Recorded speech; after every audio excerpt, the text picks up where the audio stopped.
Well, hey everybody, I'm Jan Erickson from Stepping Aside, and welcome to Somewhat Daily Tarot and Rune for the 22nd day of March 2021. Oh, we have a master number today.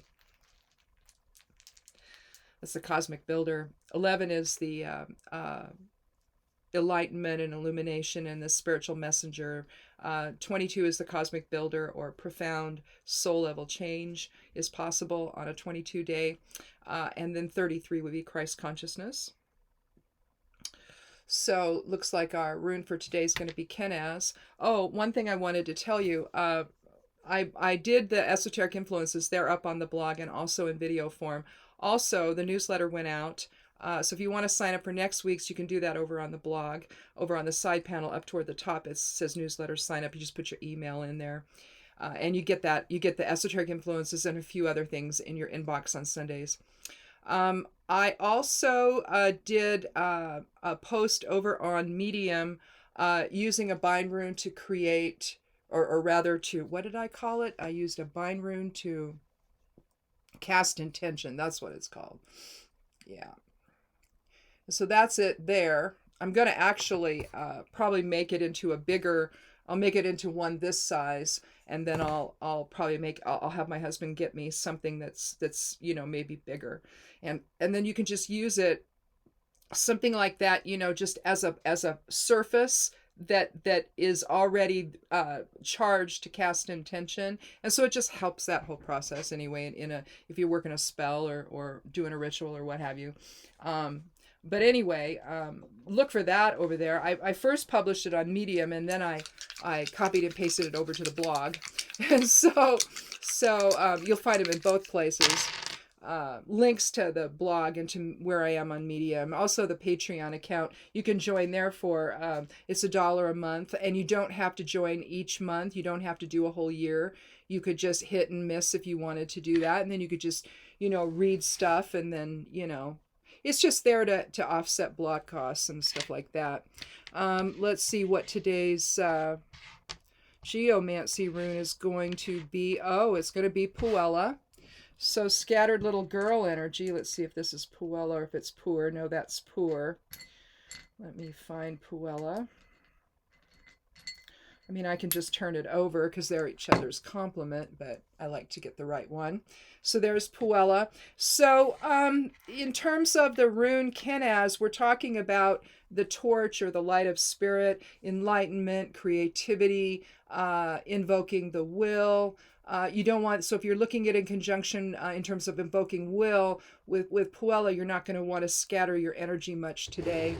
Or maybe scattering your energy with Puella loosens perceptions, and so then allows the light of spirit to come in and take a better look at what you're actually thinking, and to judge it based on whether or not it's coming from spirit or whether it's emanating from the ego.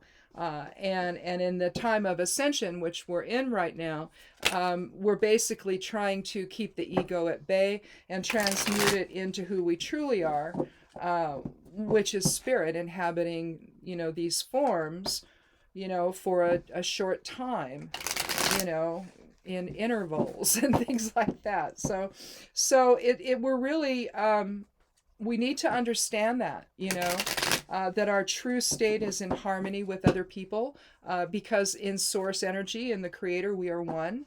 And so there's no reason, even though there's an individuated appearance here in form, it doesn't mean that that's our truth.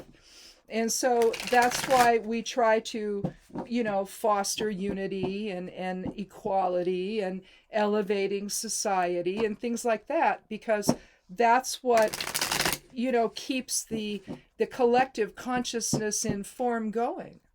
So anyway, that's enough of that. Let's go ahead and look at our cards and see what we have for today. Well, we have, let's see, we have the Emperor. We'll decide on the order here in a minute. The fourth card of the Major Arcana. So authority, male authority, and how that's expressed. Here we have the Knight of Cups, which is, we had him last week. Someone who's forward thinking and compassionate and offering healing and protection to other people. Someone with integrity and again, compassion and empathy. And here we have the Seven of Cups, which is essentially, you can look at the Seven of Cups two ways. I kind of think it gets a bad rap because, it sort of indicates your head's in the clouds and you're in the dream state and but I also think that if you don't go there, how do you discover new things, right? How do different things come to you if not in the dream state? So, but here you have, here they're talking about unrealistic expectations and getting our expectations in balance, keeping our desires in balance. If we're going to look at emotion here with the Suit of Cups, that's the water element and emotion. We may need another card here. But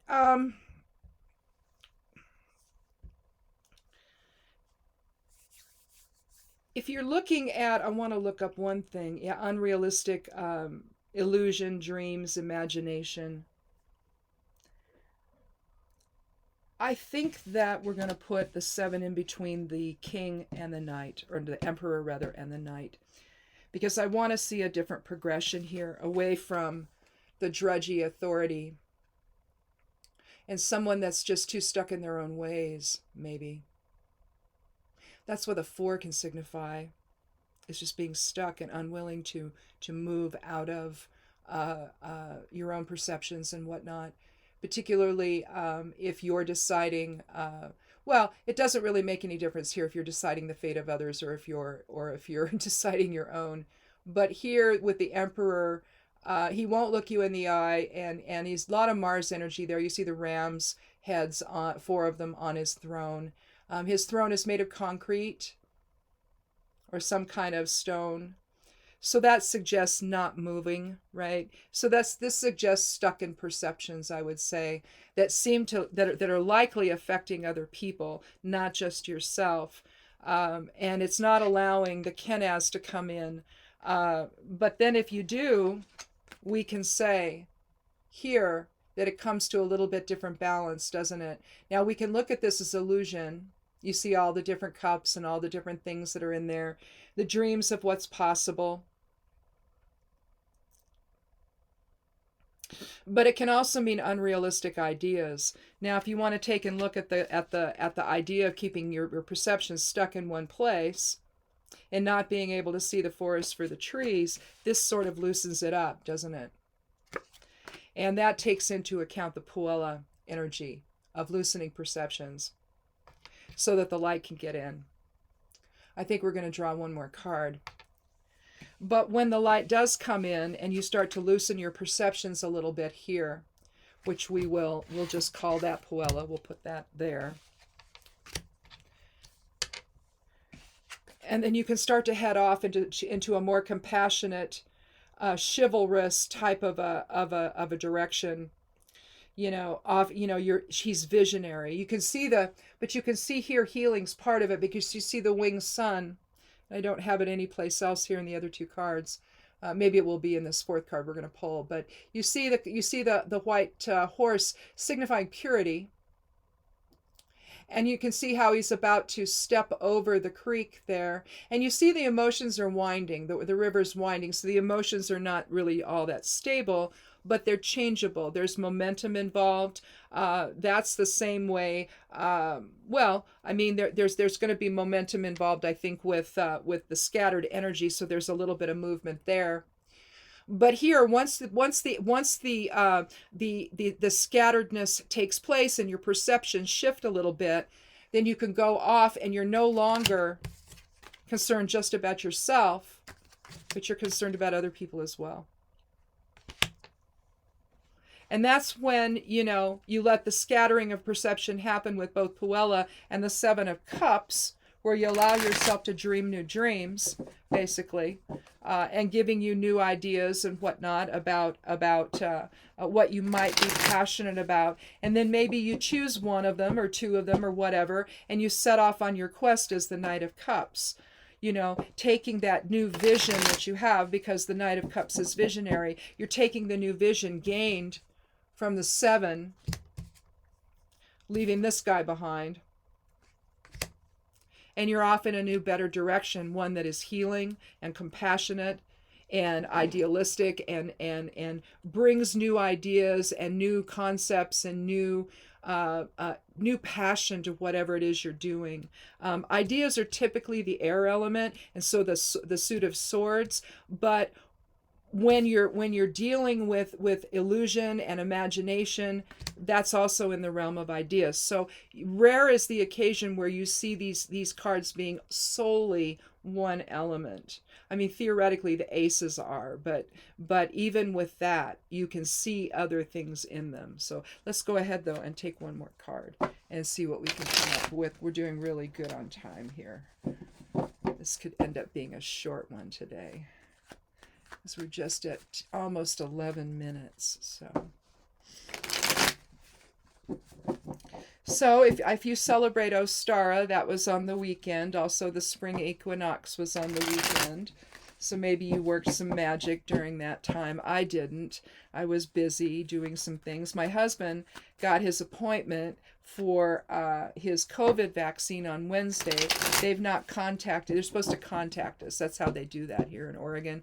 They contact you. You sign up, and then they let you know when you can schedule your appointment, and then you go online, and it's cool. I mean, it worked. It was great. So I scheduled it for him. It's for Wednesday, so he gets his shot. I have to wait.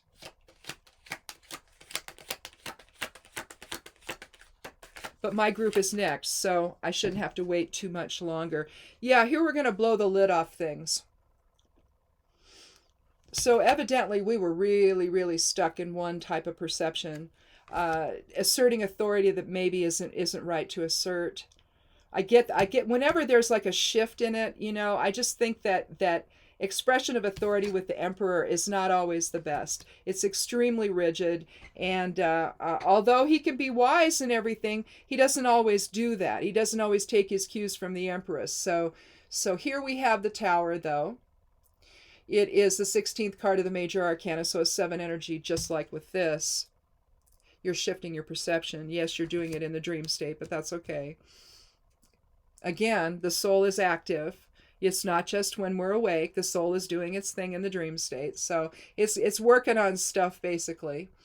And so here, one of the things it worked on, which got us then going in a completely different direction in terms of compassion and vision for other people. I mean, anytime you think chivalry, you think about chivalry toward others. So the knights are on their quest, but they're typically doing it on behalf of somebody else, either the kingdom or other people or what have you. So anyway, we have the Tower. We see two people falling to their doom.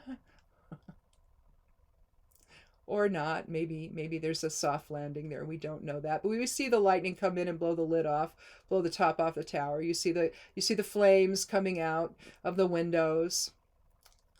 But they're falling each on one side and on the other, and here you have will and emotion. He's dressed in, is it a he? Let me see if I can get this without dropping a bunch of stuff.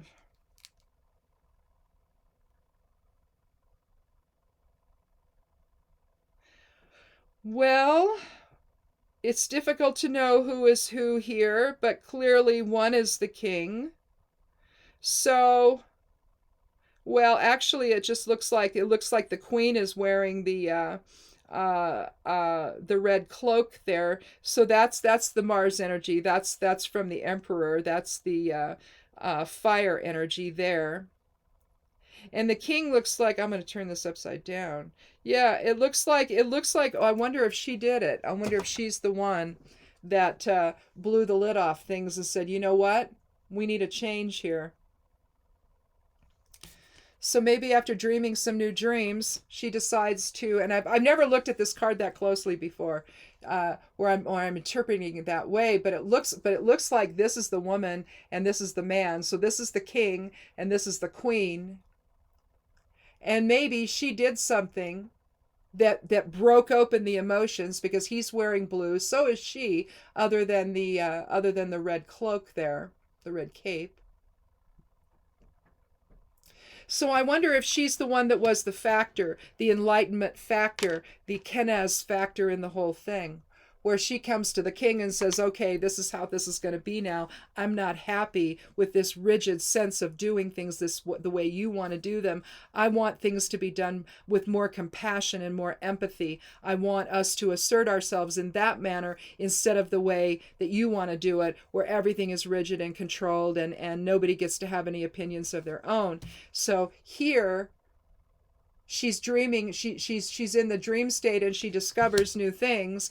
To the king, it may seem unrealistic, but then she just does something that blows the lid off of it all. And everything can come to a better balance. The perceptions can shift, and they can go out and greet one another with compassion and empathy and healing. Sometimes the authority, when it's too strong and too rigid, it's only for that individual. Now, you could say that that's what we're dealing with now in terms of the virus, where the former guy, which I guess is what we're calling him now. Nobody wants to name the man, which is fine. I don't care to either. But the former guy couldn't get off his butt to do anything other than to provide harm to everybody. All right? They didn't get the PPE went elsewhere. Things went elsewhere, rather than to who they needed to go to. It was done in a way that was so subjective and based on the isms of life that nobody cared at all about what happened to the country in that year. They didn't stand up for masks. They didn't, and only now does he, after he got his vaccine in January, now suddenly he mentions, yeah, you should get your vaccine. But, you should also, if you don't want to, that's okay too. Yeah. So here you have a level of authority that doesn't take care of the people, all right? A person who's in that type of authority doesn't take care of the people. In fact, he causes harm. And so you can see, if you just look at that, just now extrapolate that out to just something in your personal life, somebody who misuses their authority over people, someone who's too rigid. Maybe you've got one parent in the family that's just way too rigid, and it just makes everybody on edge. Nobody can do anything. Nobody has any freedom. It's all got to go through that person, and that person always says no. I mean, it can be any kind of situation like that. It's really a misuse of authority. And the only way to get through that is to take a hard look at what it looks like and what it feels like to be on the receiving end of it. So maybe in the tower, maybe the king discovered what it was like to be on the receiving end of it. After the queen has had enough and just says, all right, we're going to have a talk. And in doing so, she probably told him, well, you know what? You make everybody crazy by what you're doing. Nobody gets to do anything. Nobody has any freedom. Nobody can breathe around you. Maybe it's one of those situations that we're looking at. So again, it's loosening the perceptions. And we can even think authority just in terms of perception alone. All right. Maybe you are somebody who has very rigid perceptions, or someone that you're close to whose rigid perceptions are impacting you. And someone has to have the wherewithal to speak to this individual and say, hey, do you not understand the effect of your behavior? This is making everybody nervous and uncomfortable. Loosen up, lighten up. You don't have to take this view of things. It's harming people, right? I mean, the conversation can take place any way it needs to, but it probably needs to, right? And to let the light of spirit to come in and impact and influence and inform how rigid the king is in his own, or how rigid you are in your own sense of personal authority, in your own value system, in your own principles, in your own foundation. How rigid is it?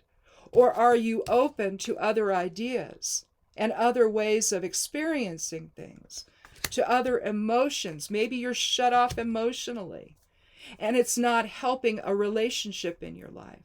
And so it's time to blow the lid off of all of that, so you can then set off on a new course, one that's based on empathy and compassion. So again, it takes the puella influence of shifting perception, letting them loosen, right? Letting everything loosen up so things are not so firm. It's one thing to have a good set of values. It's another to have things so structured that you can't consider new ideas, right? And new values and new emotions and new, just a new perspective on things, right? But when we do that, we definitely want it to take place within the Kenaz experience, where the light of spirit is influencing everything. Kenaz is throughout this. You can see it in this section in each quarter there. Fehu is on each quarter. And then Ingus is inside. So is Thurisaz. But Ingus is also it's also the source energy exploding within to create new potential and all of that, undeveloped potential. But it's source presence invoking it like the seed in terms of the sudden release of energy. So that's soul based. That's Kenaz based. Anyway, lots of things you can do with runes. I've just been looking for something that I can have as a constant focus during spell work, and I don't know. It just sort of came out of me yesterday, and so I wrote about it. And anyway, this is the prototype, and there'll be other bigger things coming. But for right now, that's what I'm going to have on the altar when I work magic. So anyway, thanks so much. Let's just be thinking about this. Think about how rigid your perceptions are. And are they keeping you from offering compassion and empathy to other people? What does it take to loosen some of that for you? Talk with people in your life, maybe have that kind of dialogue. Do you think I'm too rigid? Do you think that I'm not seeing other ideas and opportunities and other emotions? And am I just sort of too narrow in my focus? You likely already know the answer to this, and especially if it's something that other people... Okay, so I finished the reading and then my screen froze on me. So what I'm going to do today is I've figured out how to hook these two things together in the software. I'm going to try to do that real quickly. If not, then I'm going to come back and do the whole thing all over again. But basically we were ending, and I just want to do that ending, and mostly I was just talking about letting people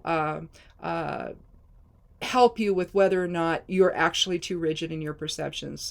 So that's what we're going to do. I'm going to hook these together, and hopefully it doesn't come about too badly, but we'll see. I just want to see if I can do it, and if I can, and it's going to appear choppy, so I'm sorry about that. But I was 22 minutes in, and here we were. So in any event, if this works, then we'll check in again on Thursday, and keep in mind, the message of the reading, and see if we have anything more to say about it on Thursday. So thanks so much for watching. And if I have to, I'll redo this. But if not, wear a mask if you go out around anyone at all, whether you've had your vaccine or not. We're still supposed to do that. And be good to yourself. Be good to one another. And blessed be.